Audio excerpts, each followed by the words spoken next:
करके दिखलाए हैं, देश का परचम लहराकर आगे बढ़ते आए हैं। नई उमंग है, नई तरंग है, आशा के दीप जलाए। સુરતના મતદારોએ તો ચૂંટણી પહેલા જ કમળ બિનહરીફ ખીલાવીને 400 પારના લક્ષ્યમાં પ્રથમ કમળની ભેટ આપી દીધી છે। નરેન્દ્રભાઈનું પહેલું ભાષણ હતું કે મારી સરકાર આદિવાસીઓની સરકાર છે, દલિતોની સરકાર છે, ગરીબોની સરકાર।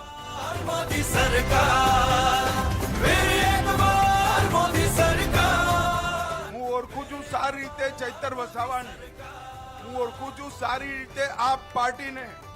ભૂલ ના કરતા, નહીં તો વર્ષોથી આપણે ત્યાં પેલો ખંડણી બિઝનેસ હતો ને, ખંડણી બિઝનેસ હતો કે નહીં? અરે બોલો, હતો કે નહીં? આદિવાસીઓની જમીનો પચાવી પડતા હતા કે નહીં? એ બધું બંધ થયું છે, બધું ફરીવાર ચાલુ થશે।